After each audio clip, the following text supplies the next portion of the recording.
Friends, I think growing up and even in college and maybe even before I became a little bit stronger Christian, were just the guys that you ended up with based on what you were doing. They weren't really, I think, in your life because of any divine intervention. I think until something like what happened to me recently happened, you never really think about how God may have brought these people into your lives. I hadn't been to the doctor since, I believe it was the summer of 1991. I really had resigned myself at the weight I was at. My mother died of diabetes. I figured I had some sort of diabetes-related something. I also have heart disease in my family, and at that weight, I figured for sure I was already pushing the needle on the blood pressure and all kinds of things, and really just didn't feel like working at any of these things. We had known Alan for a long time, and I'd probably go back 8 years with Alan when I first met him. You know, I would be completely misleading here if I didn't say there were times all along that way where I noticed Alan's weight, where I was worried about Alan. It was after one of the golf trips that we took that myself, Bill Collins, Brian Haig, and some others started looking at each other and going, what are we going to do?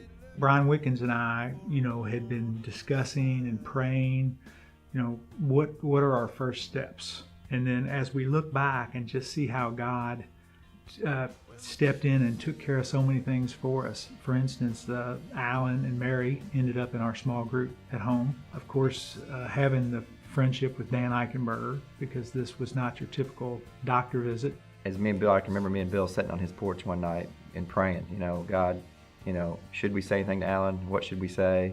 How should we say it? And I think it was literally probably the next home group meeting that we had where Alan's wife, Mary, shared to the group, that Alan was really struggling, and there was things that we didn't even see that he was struggling with. And it's kind of one of those moments where, Bill looks across the room at me, and I looked across the room at him, and it's like we knew that the Lord was speaking to us, giving us an opportunity that we needed to do something. I was the subject of a project that Bill called it. He told me that he had a project that he needed his help on. We show up at Dan Eichenberger's office. I looked over and saw the two Bryans sitting in Brian Hagg's car in the parking lot. And I thought, oh, Bill must need a lot of help because he brought two extra guys. It dawned on me, or they told me, that I was there to go to the doctor.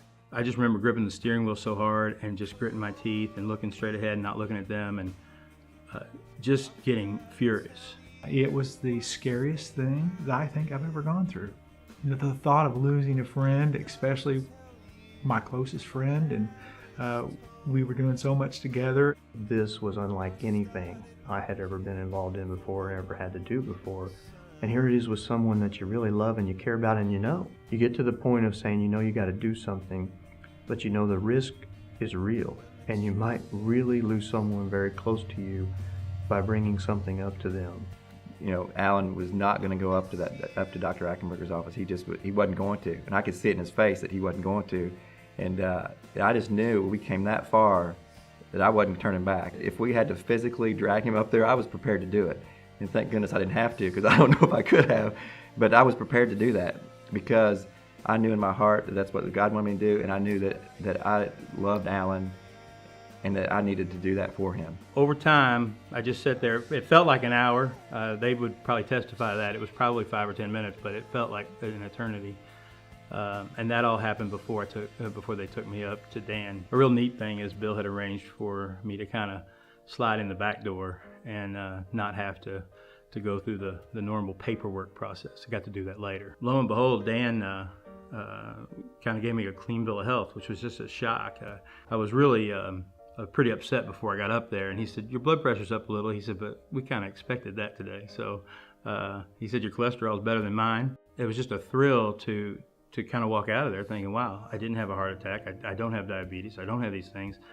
And then that's when really Bill came alongside and said, hey, let's get this weight off so that those things don't happen. So together we started going to Weight Watchers, and I tell you, the buddy system has never worked better. He and I made an agreement that we're, no matter what, we're going to do this. We picked the day, and there were detailed discussions about we're going to go online with Weight Watchers and track what we do, and we're going to weigh on a certain day, and we're going to commit to be there. We began to, openly share with, how Alan ate and how he went about his day. It really hit me pretty hard that I did the exact same things that Alan did. I just felt convicted that I needed to do something, so that's when I began the Body for Life.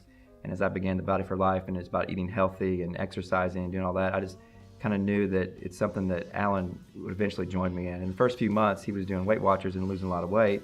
It kind of got to a point where he kind of plateaued a little bit, and then he said, "Okay, Brian, I think I'm ready to start, doing a little exercise with you." Hey, big brother, as soon as you arrive. My motivation was that I wanted to help him, but in the end, obviously, it's come around that I have gotten healthier, and I've been able to eat healthier and be healthier. I feel like my role has been continuing accountability, getting the text of how am I doing this week, his reports from Weight Watchers, praying for him, certainly meeting with him regularly.